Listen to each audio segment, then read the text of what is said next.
తెలంగాణ రాజకీయాల్లో మరోసారి బహిరంగ సభల రాజకీయం హాట్ టాపిక్ గా మారింది.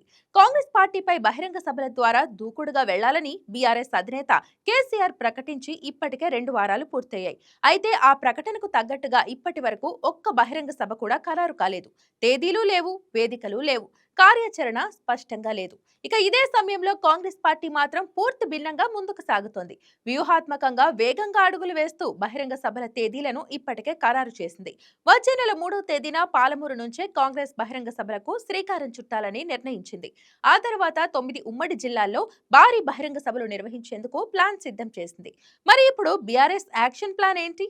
Let's watch this story.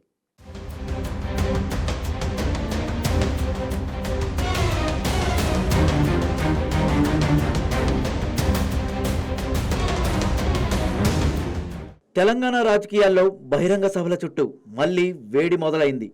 అధికార కాంగ్రెస్, ప్రతిపక్ష బీఆర్ఎస్ మధ్య రాజకీయ పోరు కొత్త దశలోకి ప్రవేశిస్తున్న సూచనలు బలంగా కనిపిస్తున్నాయి. కాంగ్రెస్ పార్టీని లక్ష్యంగా చేసుకొని బహిరంగ సభలు పెట్టి తోలు తీస్తామని బీఆర్ఎస్ అధినేత కేసీఆర్ చెప్పారు.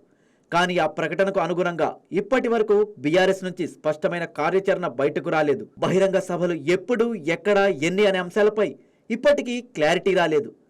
ఇదే సమయంలో కాంగ్రెస్ పార్టీ మాత్రం పూర్తి భిన్నమైన దూకుడుతో ముందుకెళ్తోంది. బీఆర్ఎస్ ఆలోచనల దశలోనే ఉండగానే కాంగ్రెస్ పార్టీ బహిరంగ సభల తేదీలను ఖరారు చేసి కార్యాచరణను అమల్లోకి తీసుకొచ్చింది.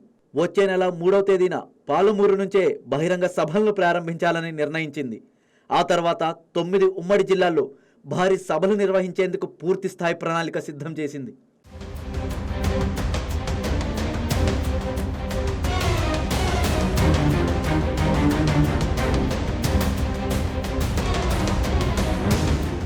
మరోవైపు ఈ సభలను కాంగ్రెస్ పార్టీ అత్యంత ప్రతిష్టాత్మకంగా తీసుకుంది.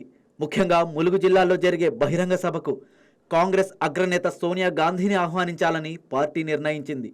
ఇది కేవలం రాజకీయ సభ మాత్రమే కాకుండా పార్టీ శక్తిని ప్రజల్లోకి బలంగా తీసుకెళ్లే ప్రయత్నంగా కాంగ్రెస్ భావిస్తోంది. ఈ బహిరంగ సభల నిర్వహణ బాధ్యతను మంత్రి పొంగులేటి శ్రీనివాసరెడ్డికి అప్పగించడం ద్వారా పార్టీ ఎంత సీరియస్గా ఉందో స్పష్టమవుతోంది. సీఎం రేవంత్ రెడ్డి ఈ సభలను ప్రత్యేకంగా పర్యవేక్షిస్తున్నారు. కాంగ్రెస్ ప్రభుత్వం అధికారంలోకి వచ్చిన తర్వాత ఇప్పటి వరకు అమలు చేసిన పథకాలు, తీసుకున్న నిర్ణయాలు, ఇక ప్రజలకు కల్పించిన లబ్ధి, ఇవన్నీ ఈ బహిరంగ సభల్లో విస్తృతంగా వివరించనున్నారు. అంతేకాదు బీఆర్ఎస్ పార్టీ ప్రచారం చేస్తున్న ఆరోపణలు, విమర్శలపై కూడా ప్రజలకు స్పష్టత ఇవ్వాలని కాంగ్రెస్ నేతలు భావిస్తున్నారు. ఈ బహిరంగ సభలు ముగిసిన వెంటనే మున్సిపల్ ఎన్నికల నోటిఫికేషన్ వచ్చే అవకాశం ఉందన్న సంకేతాలు కూడా కాంగ్రెస్లో ఉత్సాహాన్ని మరింత పెంచుతున్నాయి. అందుకే ఈ సభలను పార్టీకి రాజకీయంగా కీలకమైన వేదికలుగా మార్చుకోవాలని కాంగ్రెస్ వ్యూహం రచిస్తోంది.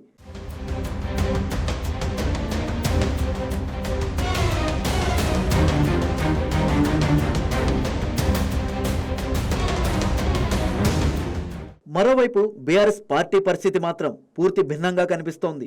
జల వివాదాలు, రాష్ట్ర ప్రయోజనాల అంశాలను ప్రజల్లోకి తీసుకెళ్లేందుకు బహిరంగ సభలు నిర్వహిస్తామని బీఆర్ఎస్ ప్రకటించింది. కానీ ఇప్పటి వరకు కార్యాచరణ మాత్రం స్పష్టంగా లేదు. కేసీఆర్ పార్టీ నేతలతో ఒక్కసారి మాత్రమే బహిరంగ సభలపై చర్చించారు. ఆ తర్వాత తేదీలపై, వేదికలపై, అలాగే సభల రూపురేఖలపై ఎలాంటి నిర్ణయం తీసుకోలేదు. ఇదిలా ఉండగా సంక్రాంతి పండుగ సమయం దగ్గర పడుతోంది. ఈ నెల 20వ తేదీ వరకు గ్రామాల్లో పండగ హడావిడి కొనసాగనుంది. ఆ తర్వాతే రాజకీయ సభలకు అనుకూలమైన పరిస్థితి ఉంటుంది. అంటే పండగ తర్వాత ఉన్న 10 రోజుల సమయం బీఆర్ఎస్కు అత్యంత కీలకం. ఆ సమయంలో సభలు నిర్వహించకపోతే కాంగ్రెస్ బహిరంగ సభలతో నేరుగా క్లాష్ అయ్యే పరిస్థితి ఏర్పడే అవకాశం ఉంది.